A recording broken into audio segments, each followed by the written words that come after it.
Hey everyone, welcome to episode 110 of The Green Life. I am so excited about today's episode as I've invited on a great friend of mine, Dr. Ursula Goetz. Dr. Ursula is a vet surgeon and international consultant with over 20 years of experience in animal welfare. As we discuss her career, her journey, why she became a vet, when she felt the calling to become one, her journey as a vet, being vegan, which is so important, and also what she's aiming to do now with her new charity, Brady Care. If you want to learn more about this, not only listen to the podcast, but go into the show notes and learn more about Brady Care and how you can get involved. So, before we get into the conversation, a big shout out to our sponsors, Nama Well for the J2 and C2 juicer and blenders. And make sure that you get the discount code. This is not a paid sponsorship, but it gives you a discount of 10%. Then I have memberships with Dr. Morse's Herbs, with the Newsdesk, Window Workshop. These links give me an affiliation fee, so I really appreciate it. If you buy from there, you're supporting the podcast. So guys, without further ado, let's start the conversation about animal welfare with my friend, Dr. Ursula Goetz. Hi, Ursula. Thank you for joining me on The Green Life today. How are you? I'm good, thank you. All the way from Denmark over to you. I think it's a bit warmer where you are. It's been quite warm, but now it's getting cold. Finally starting to catch up on the right season. Oh, yes. Well, here it's already dark and gray, so. Yeah. Yes. I was just saying to somebody though, in a month's time, it's the 21st of December, shortest day, and after that everything becomes lighter. Yes, exactly. I was thinking that yesterday too, actually. So we can do it. We can do it.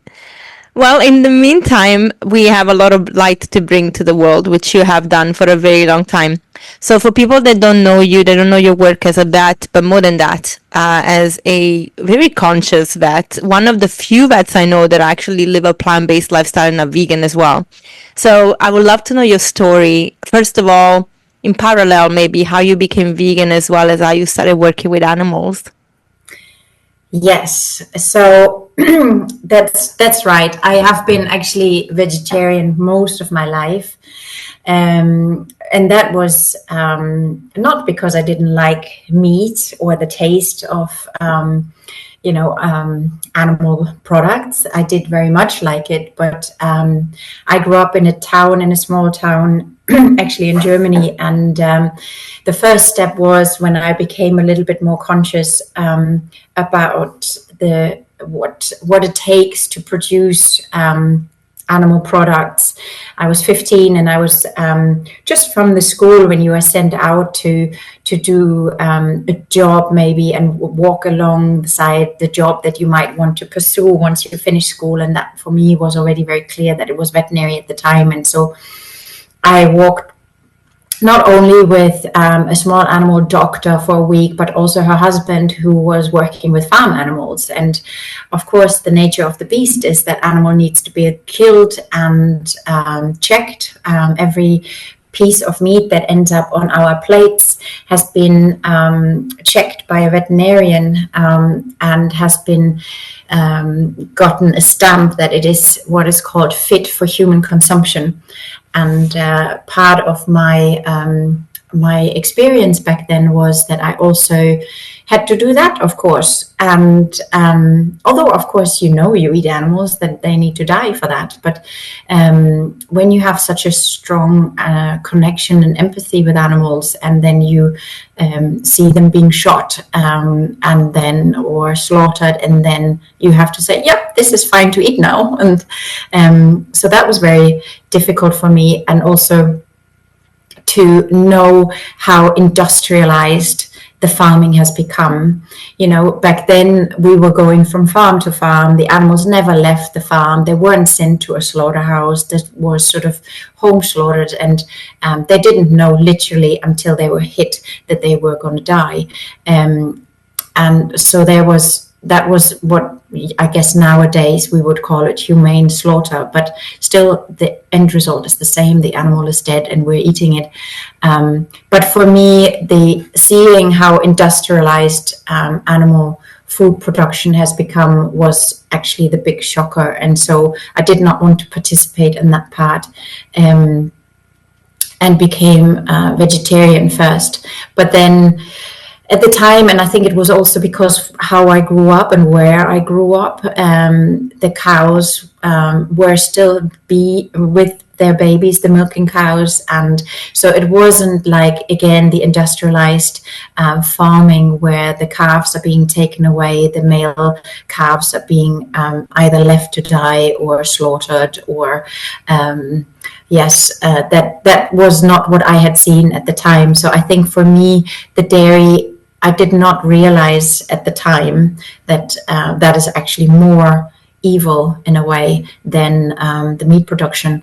So I was vegetarian for a long time, but the way turning plant-based in the end was just, for me, it was animal welfare, that I did not want to participate in this industrialized production anymore. And it was more like where I grew up, I could basically, it was possible to eat the animals that you more or less knew by name.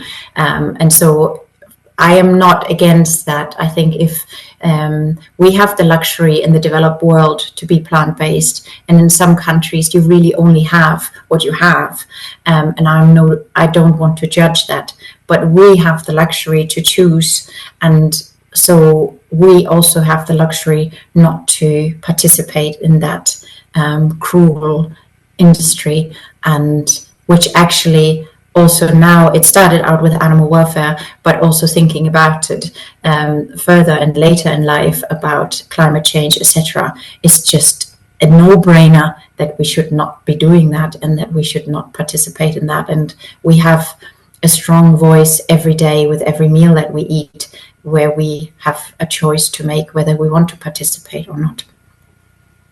That is very true.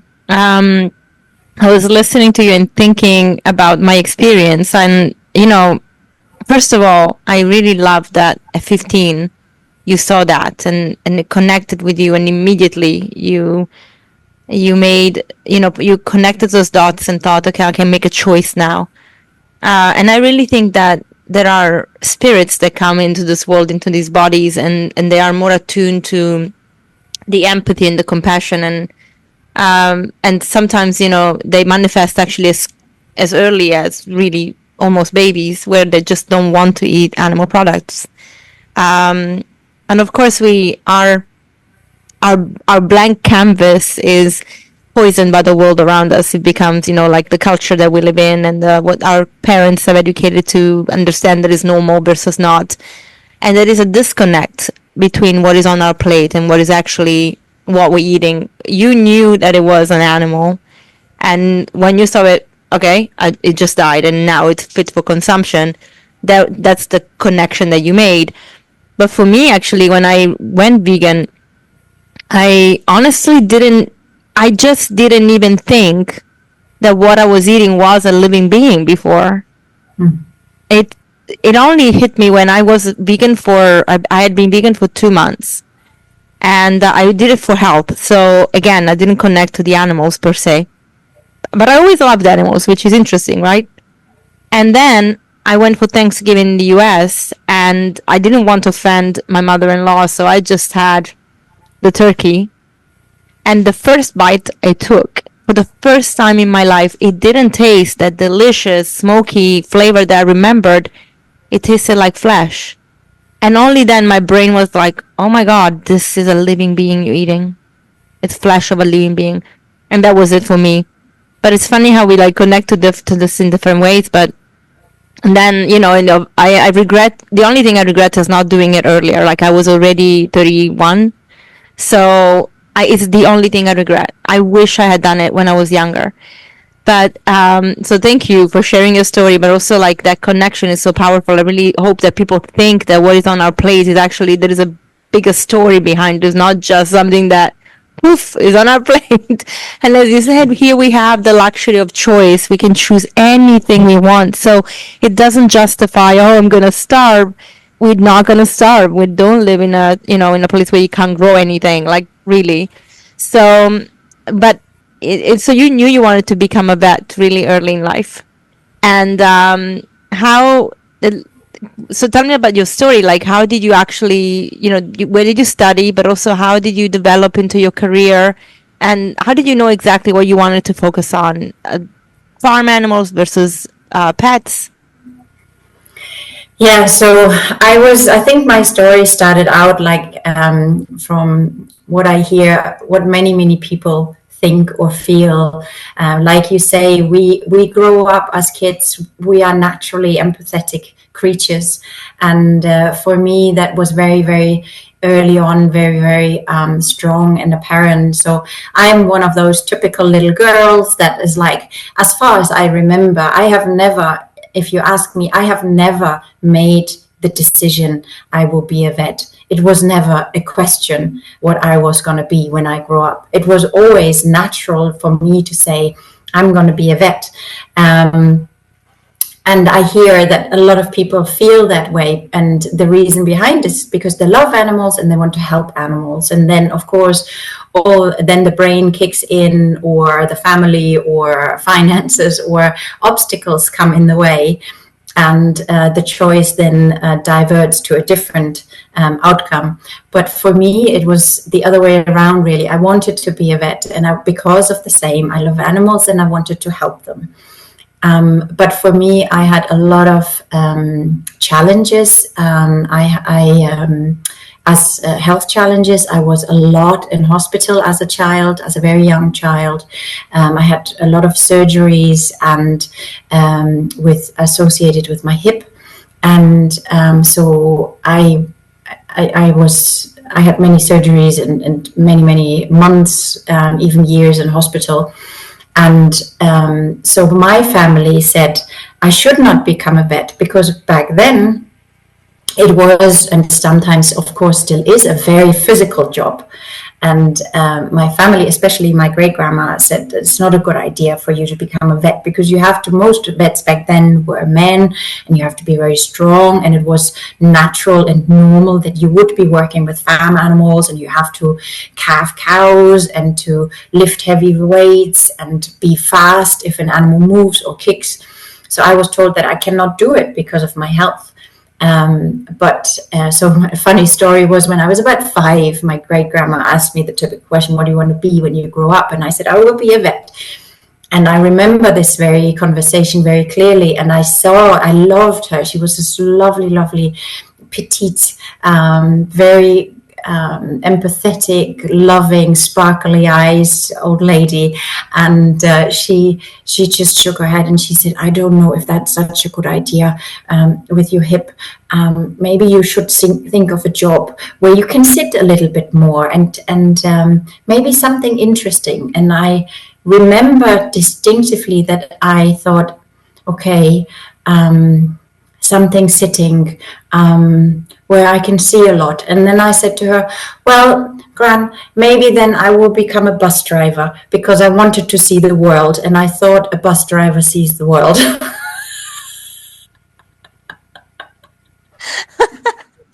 I love that.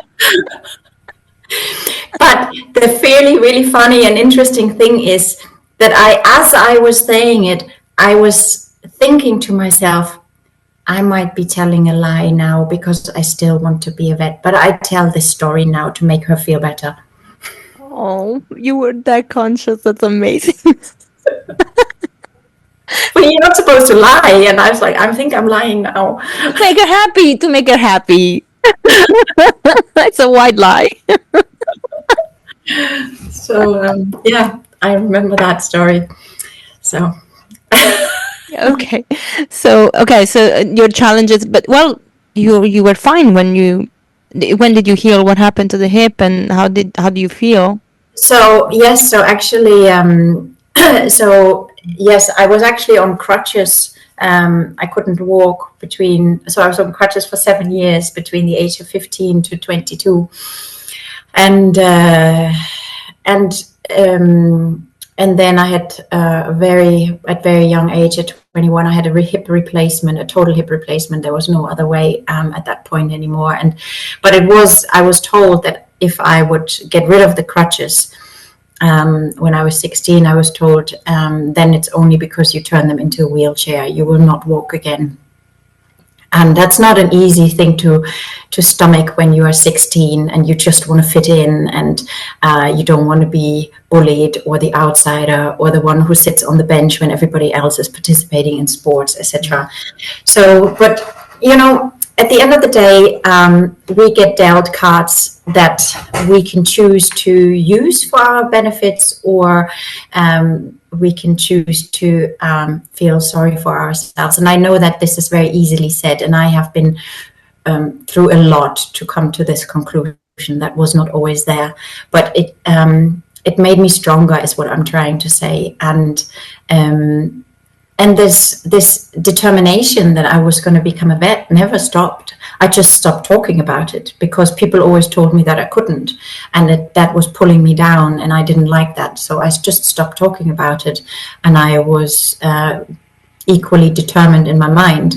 But I just said, I don't know, we'll see.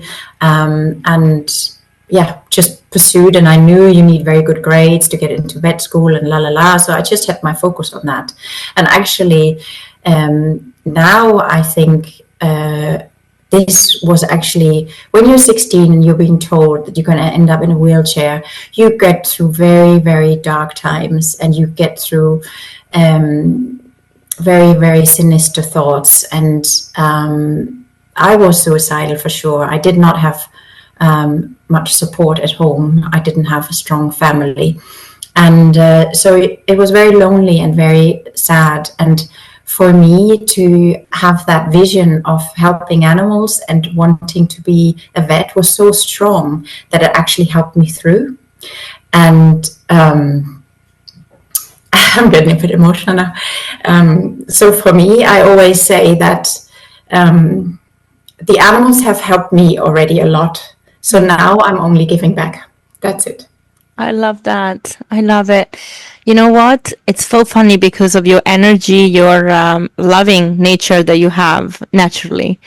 I always thought maybe it's because you have like a family that is very loving, right? Because a lot of when you see people that are so giving and loving, a lot of times is because they had that around them. And I know it's not always the case. Like, you know, for me, it wasn't the case either. But you just have that purity, I feel, and it's such a nice thing to say. So I'm really glad that you're connected this very energetic level with these beings that really need your help, and that was what pulled you through. Because you're right, especially as a teenager, when you don't fit in, you're different, you're going through something so dramatic, somebody's telling you the rest of your life is not going to be what you thought, then it is a shock to the system, and you need support. So you got it from your passion for what you knew from when you were a child that you were going to do. Maybe your soul just remembered that that's exactly the mission it came here to do. You know, that's a beautiful part of it. So you mentioned something really important, and I think it's something obviously that I work with a lot as I work with women. It was a men's world when in the veterinary world, and it still is pretty predominantly men in this industry, I believe. How did you navigate that extra challenge? And obviously you did not end up on a wheelchair. You're walking perfectly. You are healthy. And you could make decisions that made you happy, such as becoming a vet. So what was this next step, and how did you navigate this man-run world, being a woman, having had these health challenges, and now to having, to strengthen not just your spirit, but also your body as you were doing this? And how did you decide which avenue of veterinary field you would go into? That's a lot of questions.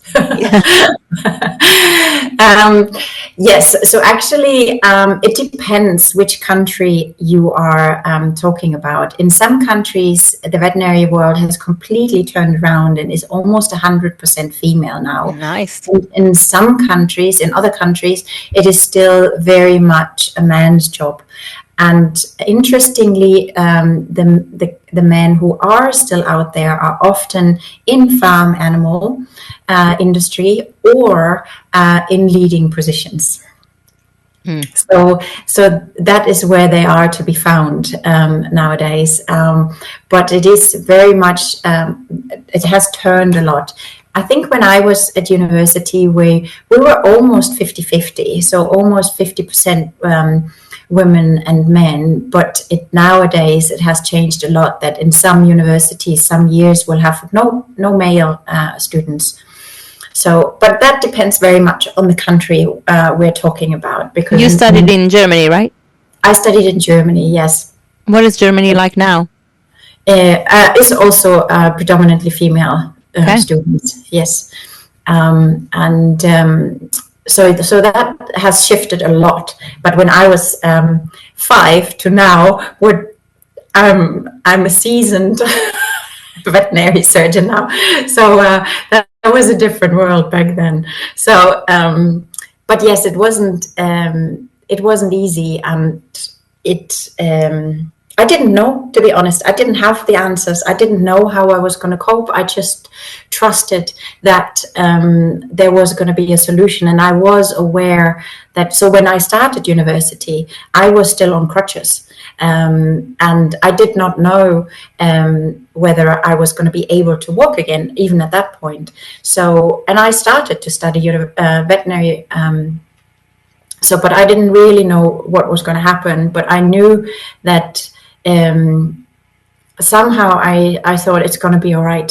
It just, when you just have a gut feeling and you don't know why the hell you're even feeling this, and you're like, but it just, the gut says yes, so I'm going to jump, I'm going to do it, let's see.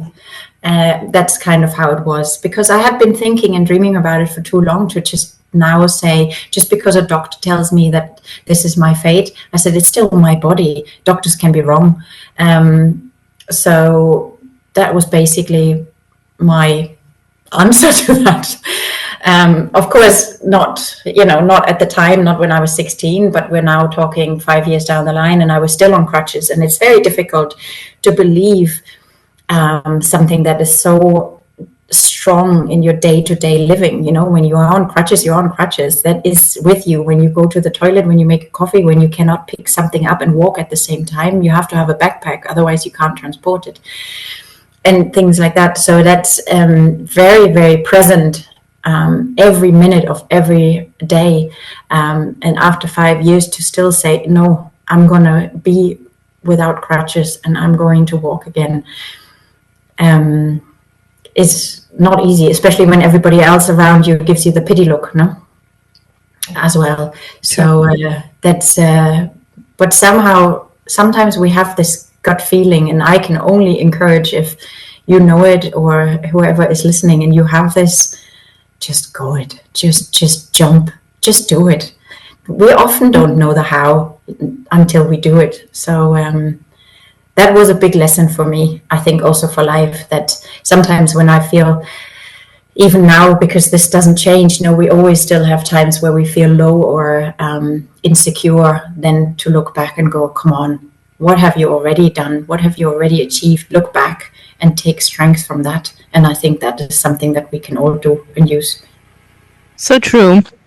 And so after you finished university in Germany, what was the next step? What did you do next? How did you know that you might actually not stay in Germany, or did you start your career there? No, I didn't. Well, yes, it was. So before university, I started university a bit later, but before I was in the US for a year as an au pair, and again on crutches. And then and that's where, that was a big life changer for me, because I was very insecure about speaking English beforehand. My English was actually not very good in school, and that's what I learned when I was in the US.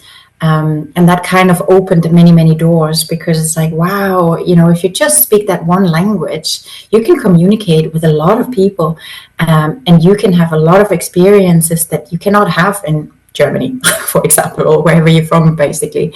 So that was a big eye-opener for me. So after university, I thought, oh, well, before you get really serious in life, let's just do a little bit of traveling. And I didn't have a lot of money, but I had saved and worked as a student and had saved a little bit of money. And so I went to Africa, actually, because I wanted to work in wildlife conservation. And So I did a volunteering job over there, and yeah, that was an amazing. So I started with very big animals, from elephants to giraffes to big cats and all of that.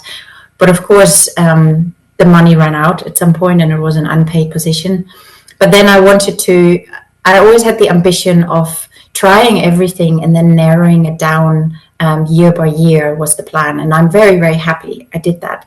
I always thought that I would end up in animal welfare, but I thought I want to try everything. So I actually did become a farm vet in Ireland, and I because I also wanted to be able to participate in conversations about farm animals, and so having been part of that and having seen that, now where I was working, it wasn't as industrialized as it is, for example, in the US or now in some European countries. So it was still somewhere in between the old, James Herriot, All Creatures Great and Small, and having gone up on the hill to a farmer with only 12 or 15 cows. But there were also the bigger farms with 2, 3, 500. So I kind of saw both sides a little bit. And of course, if you want to buy a burger for next to nothing, then every question about calling the vet out onto the farm is how much is it going to cost, first of all. And it's you're addressing the herd and not an individual animal. So that obviously didn't resonate with me, but I wanted to see it in order to be able to valuable participate in conversations about it. But I didn't last. I lasted a year, and then I was very, very clear that was not what I wanted to continue on, and I focused on small animals. And very quickly then my first boss in that said that I'm a gifted surgeon, in her opinion. And so I pursued from small animals to small animal surgery, from small animal surgery to animal welfare, and to teaching animal welfare and surgery, and then started to travel the world with that and try to help as many organizations as possible with that. So I loved, have you noticed this? Like, you wanted to run to at 5 years old, your little white lie of traveling the world by being a bus driver yes. became your reality of traveling the world as the vet, like the passion that you had. So like full circle, the right way. I didn't lie. No, you didn't lie, you see. So I would love to actually quickly go to animal welfare for a moment, and then we can just jump into your charity as well, because it's very linked to this, but it's also linked to education, which I love. Animal welfare is a very big subject, and of course every government and even the EU as a whole institution talks about it a lot. And you lived in the UK, so you know how animal welfare in the UK is such a big subject. So is in Europe. In the US, it's like less talked about, and it's an interesting one for me when I talk about, with Americans. Animal welfare is like, there is not much of these discussions. It's more like, okay, well, it's veganism, kindness, or it's just industry. But in Europe, we have that conversation. But animal welfare doesn't mean necessarily that animals don't die or that they don't live in situations or environments that are good for them. Like, they still can be industrial animals and industrialized, or CAFO as they call them. So how, first of all, what is the real meaning of animal welfare? Or what should be the real meaning of animal welfare? Let's start with that one. Yeah, I think very often it is defined by the 5 freedoms.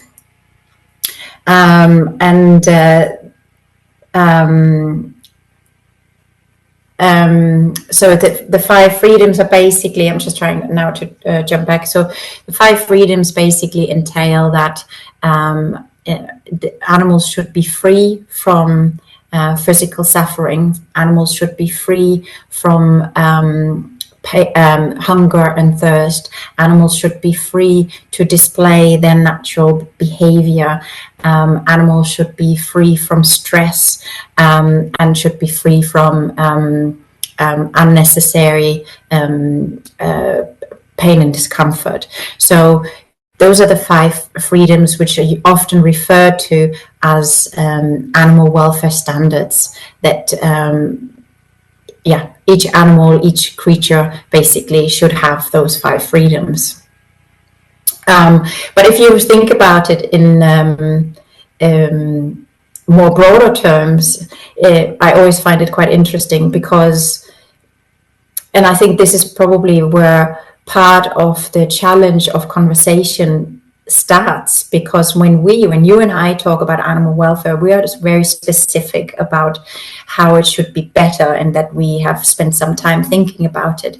But if you tell somebody who's never thought about it or heard about it, and you say about 5 freedoms and should be free from stress and should be not suffering from hunger or thirst, very often we as human race are not even listening to these 5 freedoms ourselves. We are not stress-free. How often have you skipped the meal because you didn't have time, or you just ate something very fast because you couldn't have display your normal behavior? How often have you sat in a meeting and crossed your legs because you can't go to the toilet? So, we don't even give ourselves the 5 freedoms. So it's a very difficult conversation for somebody to comprehend that stretch and give that to animals when we are not even giving it to ourselves. That's a very good point. A really good point. Okay. But in that conversation also comes this, right? As vegans, and this is where activism comes in. And I know that, I do very soft activism. I'd rather educate than try and push something, because I know that pushing something, force causes resistance and the opposite forces, so nobody gets anywhere. But I was really thinking about this, like, when we come about, okay, yeah, you have to be in a place where you can display your normal behavior.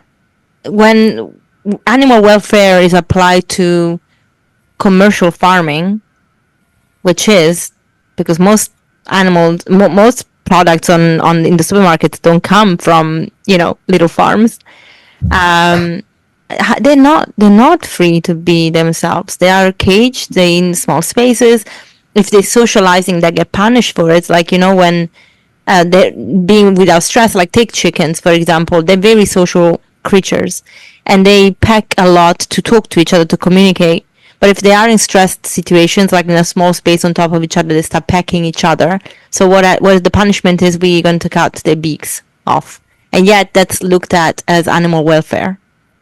Yeah. So this conversation is so beyond, the oxymorons in these conversations are like beyond my comprehension, because it's like, this doesn't even make sense. Why are we calling it welfare? Because it's not welfare. Like decent standards, if you want to call it that, right? Okay, but it's not welfare. The very point that we have to give these animals so much antibiotics because they get sick being in the conditions they're in. That's stressful on the body. Their microbiome is affected. So how do we change this conversation so that it actually makes sense, rather than being just words that we throw out on a paper so that politicians feel good about themselves? Yeah, I think this is where the empowering moment comes in, where we can come to realize that we all have a choice. Because I think, to me, it's a paradox to say welfare farming. There is no such thing. There is no such thing. I think the closest we had was 50 years ago, when we had 3 or maybe 20 cows or sheep or whatever on a farm, and the farmer knew them by name, and they were slaughtered on site and when needed. That was the closest we ever got to it. Everything else is industrialized production, and has nothing to do with welfare. But the only way, I think, is to reduce the amount needed again. And that is when it comes down to every individual's choice 3 or 4 times a day. Do I want to participate in this or not? And there is actually an app out there. I can't remember what it's called, but there is this app where if you, I think Veganuary advertised it once, I can't remember, but that when you can basically log the amount of times you eat plant-based, and then it comes up with chickens saved and how many pigs you've saved. And I think that's a very powerful way of visualizing what your personal impact can be. And once the demand goes down, then because everything comes back to money, the industry is not going to die as long as it still makes money. But we are seeing it in some countries already, where pig farms and farmers either transition to growing crops, or farming goes down a little bit. So I think there is already some movement. And I think that is the key, that we can afford to go back to smaller farms and then focus on the welfare again. But I think if the demand is still there, if we're still eating 60 kilo on average of meat per year per capita, then this is not going to end. And this is where I think we have to visualize and be aware of the power that we as people, as each individual have. If you cut back or cut out the meat, and 60 kilos of meat that is ending up on the plate, that is a lot of animals, because you have to remember the bones that are usually not used, which are very heavy, and the skin, etc. So 60 kilo does not equal one pig. That's a lot more than that. That's a very interesting point. It actually segues into another one. So for human consumption, we're talking about, right? Yes. But a lot of the other scraps now of the animals go into pet food. So my question now becomes this, as it's very connected, everything is holistic. We are slaughtering animals to feed humans. The leftovers go into pet food. It's cheap, is available. These big companies that own, actually food companies like meat slaughterhouses and so on, they would also own a lot of the big pet food houses. Like Purina, I don't want to actually mention too many, but those kind of big brands that we see in the supermarkets. So, and of course, there are other brands that are probably more bespoke, a little bit more specific, a little bit better quality. They still hurt animals, and like they kill animals for animal consumption. But we as humans have this choice to go plant-based. What is it like for animals, though? For our pets, in any case? Yeah, I mean, then that begs the question, should we have pets for our entertainment? Or should we not have pets? That's the first question really to ask. And that's, should we house pets that we are then, leaving alone whilst we're on holiday, going on work, etc., etc. So is it really in the best interest for pets to be our pets? So that's another whole other philosophical question to think about. But of course, we're very used to pets, and obviously we love them. But that's the first question to ask. The second question is that there is quite a lot of research out there now that some pets, dogs more so currently than cats, can live also on a plant-based diet or on a better diet. Right now, I do agree with that everything that should be slaughtered should be used. I would not want this to go to waste. I think this is another question to ask. Should we have dogs on plant-based food and then throw away the bones of the cows that are still being killed? Is that the right way? So it's a very, it has many different facets and questions that it's not a linear question and answer. I think there is quite a complex topic. Research is currently being undertaken into plant-based living of cats and dogs, but I'm not the expert to speak to about that. So there are other people that you and I would both know who would be the experts to talk about. And it looks like it's emerging that it is actually possible to have the pets on a plant-based diet, and it will not be detrimental to the pet. But I think it's a complex, it's not, should they be on plant-based, should they not be on plant-based? I think the question and the answer are more complex than that, really. Yeah, they are. And as you said, it's a nuisance answer. Yeah, I will have Dr. Andrew Knight on in the very near future, so we will definitely discuss that part. But it's also true that it begs the question, like cats versus dogs, because dogs are omnivores, so they can adapt. Do cats do the same because they're like natural carnivores? So it's a very interesting one to undertake for sure as a topic. But I also agree with you. Is like in the world that we live in, where we are slaughtering animals, should we have waste? Is that justifiable?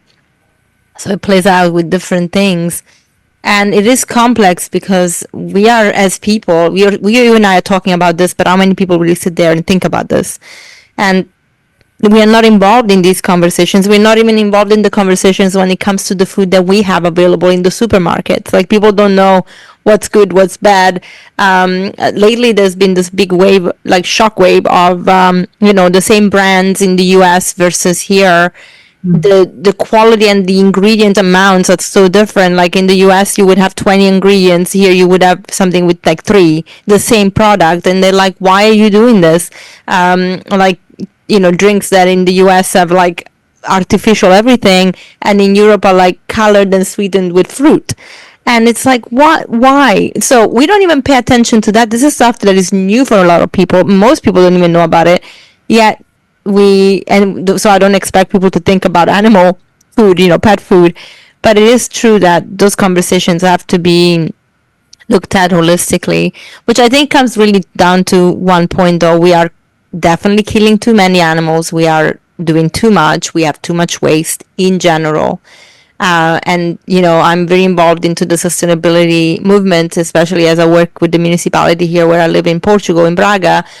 And it is a topic that comes up. And I think a lot of times there's a lot of greenwashing that wants to be happen so everybody can look good, because the subjects are so much more complex and complicated to go into. And same with animal welfare. I mean, yesterday I heard about a person that just found a dog on the street. This dog was chipped. He picked him up and took him to the vet. The owners didn't want him and abandoned him. And my first question was, did the vet call the authorities? Because it's illegal now in Portugal, as well as it should be, to abandon dogs, which never was before. People didn't even bother chipping anyway, but these guys did. But then they just left him. And you're like, you are responsible. That abandonment is a punishable act, actually, but nobody reinforces it. So you can see how broken the system is. So if people want to do greenwashing, they're going to do it because it's complex and because people are not educated. I'm derailing with the subject, but it's like it really brings it all back together with the fact that when we talk about animal welfare, it includes food, it includes the way that we treat animals in general, horses, cows, cats and dogs, it doesn't matter.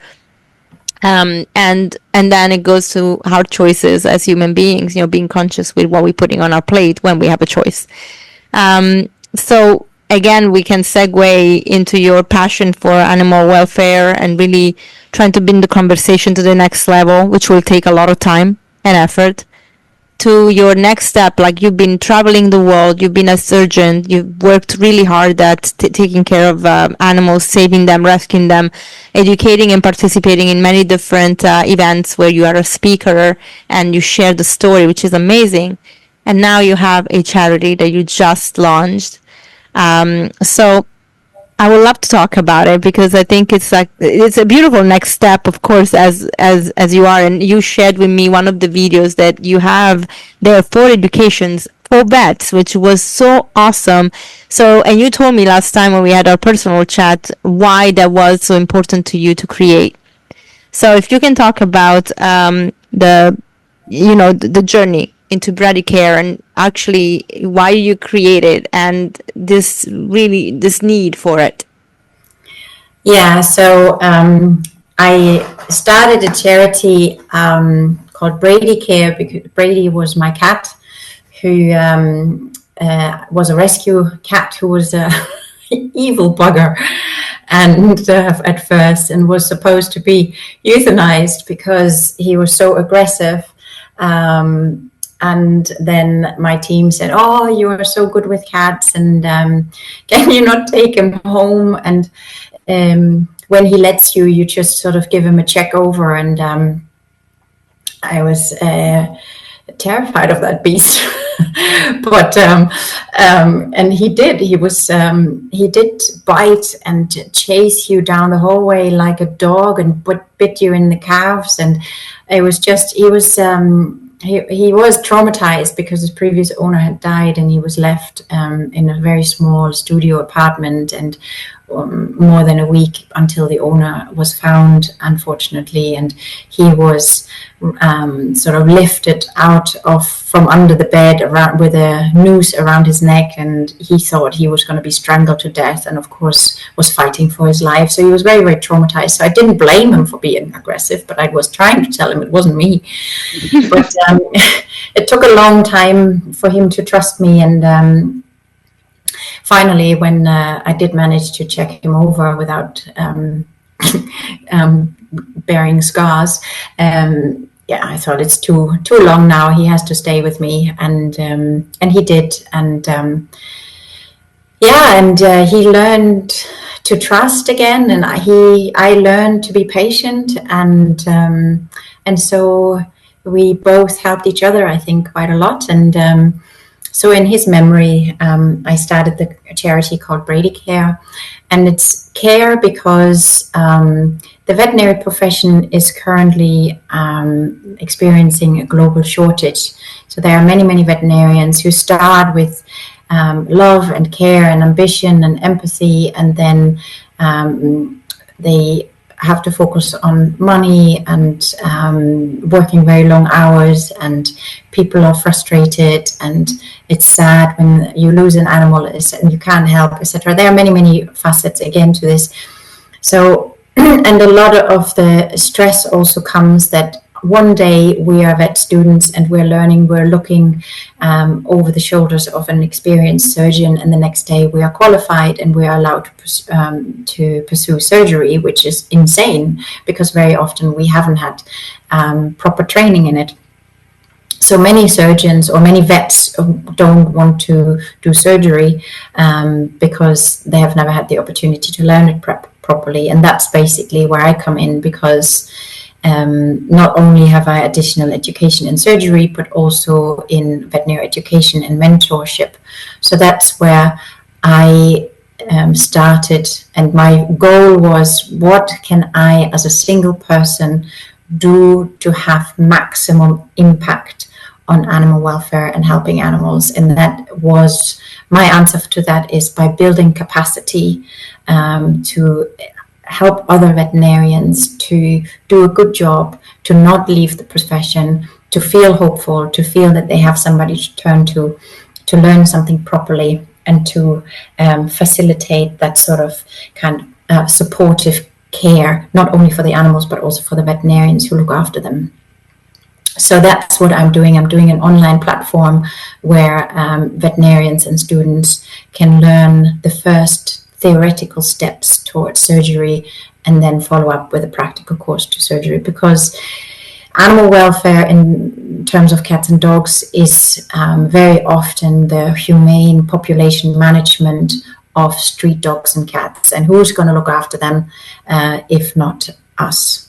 If we don't take that on board, who's going to do it? And so that was my focus, to basically focus on the underdog, focus on the weakest link, which are the cats and dogs on the street, and then facilitate care that is sustainable and long-lasting. Because I have been teaching all over the world, but I can only ever teach so many. So it needed to be something bigger and something that stays when I may no longer be around. Thank you. That's beautiful. And where is the charity based? So I'm currently living in Denmark, but the charity is online based at the moment. So right now it's the website bradycare.org. But so in the future, we are still sort of around the launching time. So in the future, it will be something where also non-veterinarians, like if you, for example, go on holiday somewhere where it's a country with lots of street dogs or cats, you could log into the website and basically buy a login for a veterinarian to learn how to do spay and neuter surgeries, for example, and give that as a present to somebody. That's not live yet, at the moment we only have a donation button, but this is the long-term goal, that also people who often go on holiday, maybe fall in love with a cat that comes to the restaurant, and where you have your drink in the evening and you think, I want to do something, but what can I do? And that will be something that you can then do, that invests in education, which I always think is the most sustainable way, and to do something that facilitates knowledge and expertise. That is so true. It's like with everything, if you are part of the process, it's so much more valuable than just giving something. I'm not saying donating is not important, it is, but sometimes we donate and there is a chain, right, where donations go to, but like having donations where it's really practical, we're going to educate, you're buying a package for somebody, for a vet to get educated. It's so specific, and you know exactly what you're doing with that money. And I think people can feel more comfortable, because there is a lot of skepticism also when it comes to the charities right now, because we have seen a lot of scams, we have seen a lot of problems, and of course those are bigger charities that have these issues, to be fair, most of the time. But the small charities that are really run by people like you who care, I think you have the opportunity to really create a shift, because it's true that, well, we are creating this work so that we can really make an impact, and the impact is visible to everyone. So the more people are engaged, the more impact there is, right?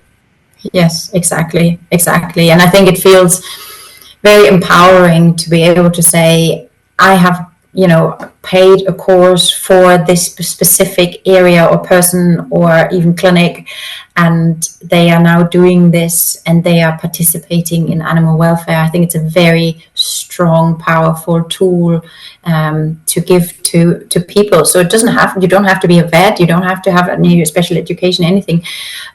So I think that it's important that we come together with the same cause. We want to help. So let's help each other to help more, because I think it's very often it's the bottleneck. The vets are the bottleneck. They are already sort of so snowed under. There's so much work, and it's just never enough. This is something that I hear a lot from vets who are working in practice. When I say, what's your biggest issue, and they say, it's just never enough. It's never enough. I can work 12, 14, 20 hours. There will still be sick animals coming. There are still animals that are starving or need care. It's never enough. And it's quite overwhelming as a veterinarian to work with that day in, day out. Because yes, we are vets, but we're also people. And we may even have a family or a partner or a kids or something. And it's a very intense job to have, because it's very difficult to step away from it emotionally, because when you care, and it's very difficult to step away from it and just make it a job. And actually, in a way, it's also dangerous, because if you can just walk away, are you still in the right job then?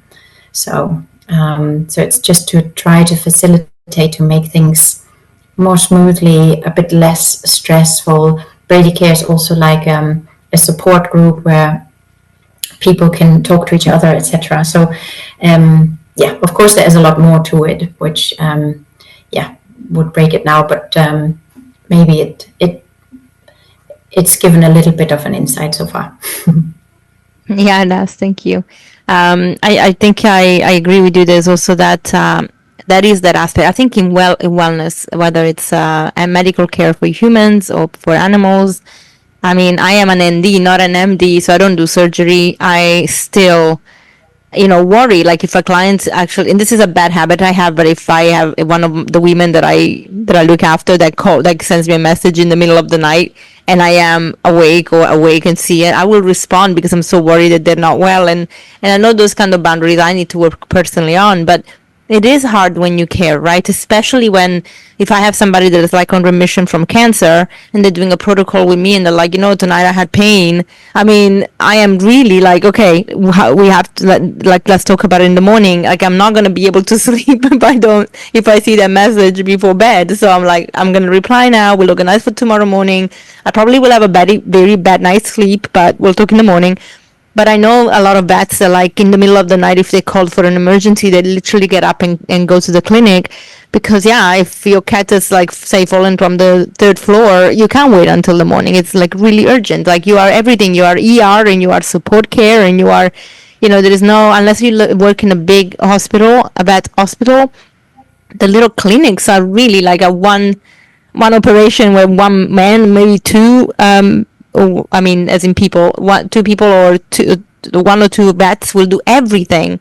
You don't have like the full staff or like different nurses, different shifts. Like this is seriously like your life, and it's true that it can take a toll on your personal life and on your health eventually, which is obviously not great.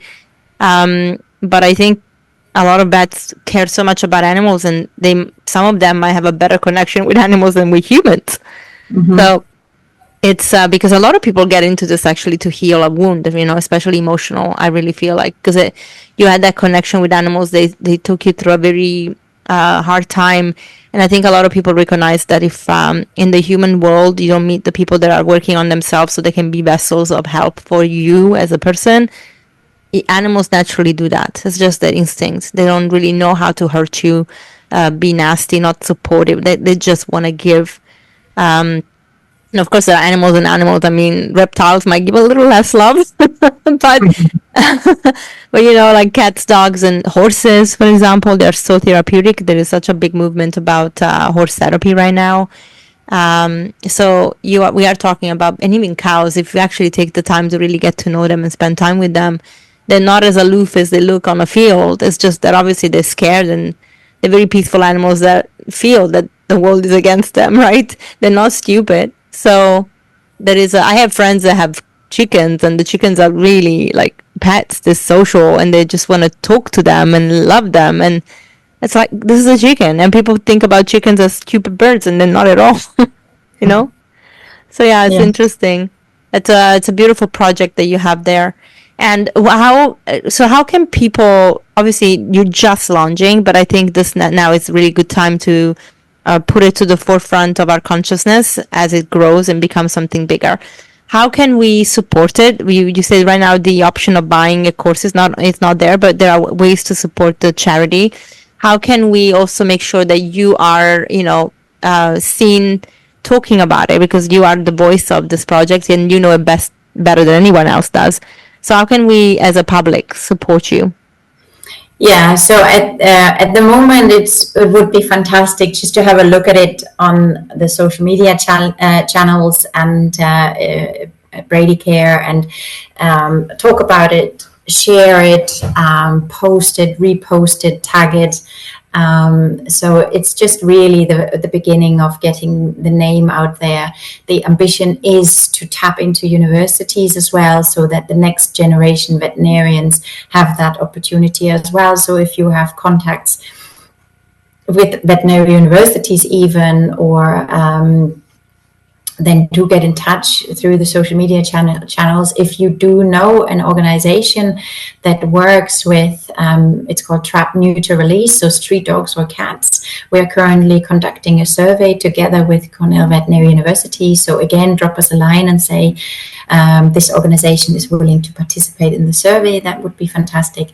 Because of course it's a lot more complex than just the few things we talked about now. But if you have vet friends, especially, or vet students, then again, if you could share and talk about Brady Care, that would be fantastic. So right now we are just trying to get the word out there, because as you know, if nothing happens on social media, it's as good as not existent.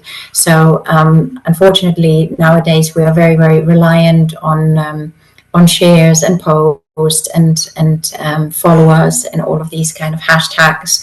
All of this helps tremendously. And we are still in the learning phase, so bear with us if things are not perfect, but do let us know and communicate, so that through the social media contacts, that would be fantastic. And we even sometimes may need to have some help. So if you think you have an area of expertise, whether that is social media or something else, or then also get in touch. And let's just and yeah, join the ride, join the journey, and we of course will keep you up to date as well, what's been happening, and that would be fantastic. That's awesome. We will put every link into the show notes so that people know what to do and where to reach out. Ursula, I can't believe it's been an hour. I can't believe it. And we didn't even cover, like, really go into details and dissect the subjects, but it is such a broad conversation to be had, so it's really impossible to cover it in a podcast like this in one episode. But I really want to emphasize the work you're doing is fantastic. It's something that the world needs.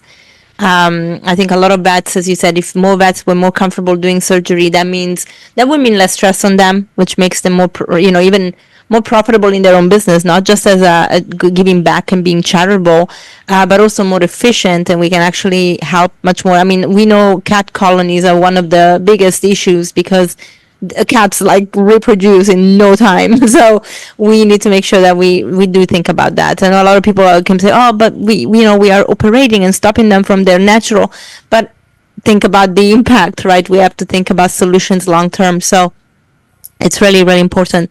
And yeah, absolutely, we will share it as well. This is coming out next week already, so we can already start the conversation about how to support and connections that are very important. This is an environment where everybody, if you know one, you know everyone. Yeah, so it's really, really good.